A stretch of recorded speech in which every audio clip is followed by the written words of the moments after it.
मुख्यमंत्री विष्णुदेव साय आज रायपुर के सरदार बलबीर सिंह जुनेजा इंडोर स्टेडियम में आयोजित भव्य आचार्य पदारोहण महोत्सव में सम्मिलित हुए। खड़तर गज परंपरा के तहत करीब 71 वर्षों के अंतराल के बाद आयोजित इस ऐतिहासिक जैन धार्मिक उत्सव में पूज्य विनय कुशल मुनि जी को आचार्य पद से विभूषित किया गया। मुख्यमंत्री साय इस समारोह में मुख्य अतिथि के रूप में शामिल हुए थे। इस भव्य समारोह में सीएम साय के साथ लोकसभा अध्यक्ष ओम बिरला और छत्तीसगढ़ विधानसभा अध्यक्ष डॉक्टर रमन सिंह भी शामिल हुए।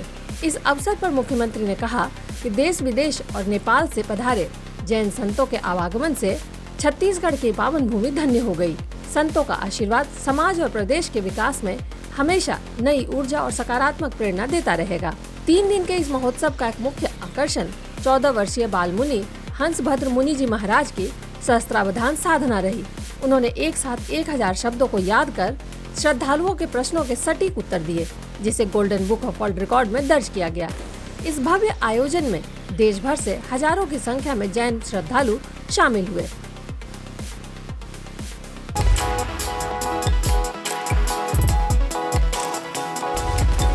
छत्तीसगढ़ में बढ़ी हुई बिजली दरों और स्मार्ट मीटर के विरोध में कांग्रेस ने सरकार के खिलाफ मोर्चा खोल दिया है। बुधवार को प्रदेश के सभी जिला मुख्यालयों में बिजली कार्यालयों के उग्र घेराव के बाद आज छत्तीसगढ़ प्रदेश कांग्रेस कमेटी ने प्रेस कॉन्फ्रेंस करके सरकार पर तीखा हमला बोला और जनता को जागरूक करने की रणनीति साझा की। कांग्रेस नेताओं ने साफ किया कि यह आंदोलन 3 चरणों में चलाया जाएगा। पहले चरण के तहत पूरे प्रदेश में बिजली दफ्तरों का घेराव कर आक्रोश जताया गया।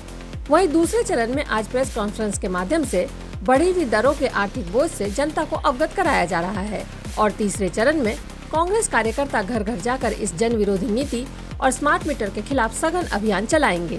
कांग्रेस ने आरोप लगाया है कि सरकार बिजली बिलों में मनमानी बढ़ोतरी कर आम जनता की जेब पर डाका डाल रही है। स्मार्ट मीटर के नाम पर उपभोक्ताओं को प्रताड़ित करने की तैयारी है, जिसका हर स्तर पर विरोध किया जाएगा।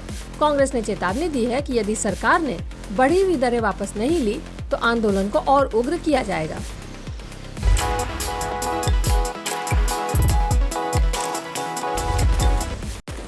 बीजापुर विधानसभा सीट से कांग्रेस विधायक विक्रम मंडावी ने रेत माफियाओं के खिलाफ बड़ा एक्शन लिया है। उन्होंने बीजापुर गीदम नेशनल हाईवे 63 पर मौजूद पेद्दा कवाली घाट पर जाकर आधी रात को अचानक छापा मारा। अवैध रेत उत्खनन की लगातार मिल रही शिकायतों के बाद विधायक बिना किसी लाव लश्कर के सीधे नदी किनारे पहुंच गए।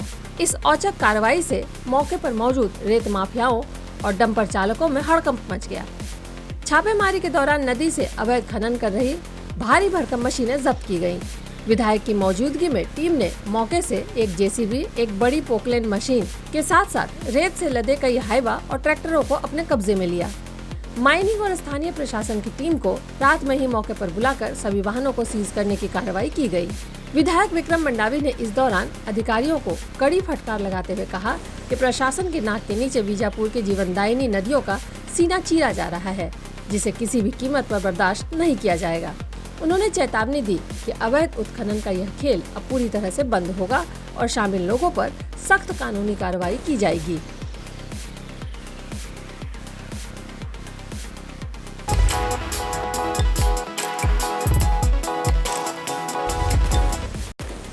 बिलासपुर रेल मंडल से गुजरने वाली ट्रेनों में किन्नरों के द्वारा यात्रियों से बदसलूकी, गाली गलौज और जबरन अवैध वसूली का एक गंभीर मामला सामने आया है।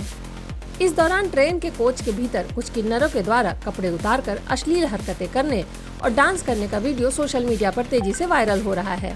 पैसे न देने पर यात्रियों को प्रताड़ित करने की इस घटना से आम लोगों में भारी आक्रोश है। वीडियो सामने आने के बाद बिलासपुर रेल मंडल में सक्रिय किन्नरों के 2 प्रमुख गुट राजा किन्नर और रजिया किन्नर आपस में भिड़ गए। दोनों पक्षों के बीच पहले जमकर मारपीट हुई, जिसके बाद बुधवार को दोनों पक्षों के मुखिया अपने अपने समर्थकों के साथ शिकायत दर्ज कराने तोरवा थाने पहुंचे। थाने के भीतर भी दोनों पक्षों ने एक दूसरे पर गंभीर आरोप लगाए और हंगामा किया। आखिरकार काफी हो हंगामे के बाद पुलिस अधिकारियों की मौजूदगी में दोनों पक्षों के बीच समझौता कराया गया। इस बीच तोरवा थाना प्रमुख ने दोनों गुटों के खिलाफ प्रतिबंधात्मक कार्रवाई भी की है। वहीं आरपीएफ ने भी ट्रेनों में अवैध रूप से चढ़ने वाले किन्नरों को पकड़ना शुरू कर दिया है।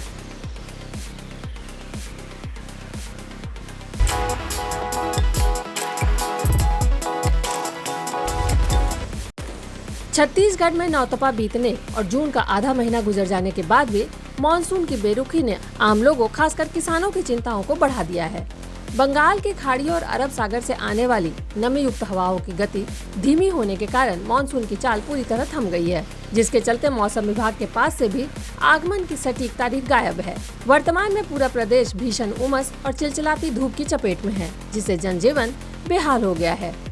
आमतौर पर छत्तीसगढ़ में 10 से 15 जून के बीच दस्तक देने वाला मानसून इस बार 12 से 15 दिन की देरी से आगे बढ़ रहा है। मौसम वैज्ञानिकों के अनुसार मानसून फिलहाल भद्राचलम के पास अटका हुआ है, जिसे अब 23 जून के आसपास छत्तीसगढ़ के कुछ हिस्सों में आने की संभावना है। प्री मानसून गतिविधियां भी ठप होने से राजधानी रायपुर समेत अधिकांश जिलों में अधिकतम तापमान 39 से 42 डिग्री के आसपास बना हुआ है। मानसून की इस लेट लतीफी ने छत्तीसगढ़ के अन्नदाताओं के माथे पर चिंता की लकीरें खींच दी है। जून का दूसरा सप्ताह खत्म होने के कारण धान की शुरुआती वैरायटी की बुआई और थरहा लगाने का सबसे उपयुक्त समय हाथ से निकल रहा है। जिन किसानों के पास बोरवेल या निजी सिंचाई के साधन है, वे जैसे तैसे खेतों को सींच कर तैयारी कर रहे हैं, लेकिन वर्षा आधारित खेती करने वाले बहुसंख्यक किसान पूरी तरह से बेबस हैं। विशेषज्ञों के अनुसार बुआई में देरी होने से फसलों की पैदावार में 5 से 20% तक के नुकसान होने की आशंका बढ़ गई है।